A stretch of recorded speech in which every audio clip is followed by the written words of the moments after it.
Alright, good evening everybody. It's your boy Akeen. Welcome to this blog. The Valero Alamo Bowl is going to be a great game between two 9-3 opponents who just missed out on their conference championships. Talking about number 11 Kansas State against number 14 UCLA. Everything pretty much boiled down to the end of the season and the final showdowns for both these two teams of the regular season to see if they would win at least a share of their conference championship, and for the Pac-12 championship for UCLA making it to the Pac-12 championship. Start with Kansas State. Like I said, they were 9-3 and they lost in that season finale against Baylor, losing their chance of clinching a share of the Big 12 championship. That was a tough loss. For UCLA, they're a little bit more of a flashier team, and many people, including myself, expected them to beat Stanford in that final game to make it to the Pac-12 championship representing the South. But the Stanford Cardinal defense had something else in mind and stopping the Bruins and making it to the Pac-12 championship. This should be a good game for you guys to watch, where two teams are a little bit of the opposite of each other. While Kansas State is more of a less flashy, disciplined, more of a team effort team as far as working well as a unit, compared to UCLA. They're a little bit more flashy. They're in LA, Showtime, Hollywood. The celebrities, they get all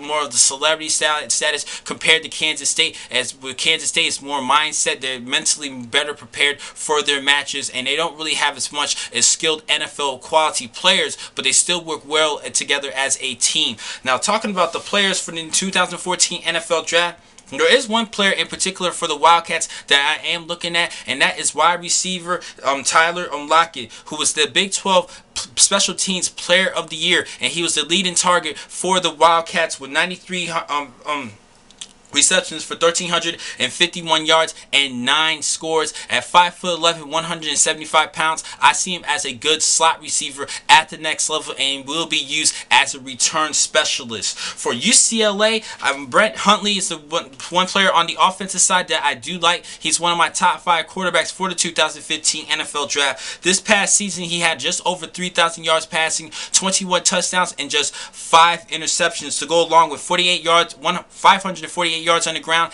and 8 scores. I expected him to throw more touchdown passes this season, but he did lower the interceptions, and over the course of the last 2 seasons, he only had 14 interceptions, which shows that he makes decent decisions and protects the ball pretty well, not committing way too many turnovers. On the defensive side, I like Eric Kendricks, the Buckets Award winner, given to the nation's top linebacker. 139 tackles this season to go along with 2 sacks and 2 interceptions. He had a great season. First team All Pac-12 performer. I do like his size at 6'1", 230 pounds, just the size that you're looking for at linebacker, and he definitely has a great nose for the football. Now, my prediction for this game, this was a tough one because Kansas State is a well-disciplined team, but I'm going to have to go with UCLA because I just think their offense is just way better than Kansas State if you look on paper, but I'm not doubting Kansas State. They do get the job done, but I got to go with UCLA in this one because they suffered that loss against Stanford, and they're looking to redeem themselves, and the winner of this matchup will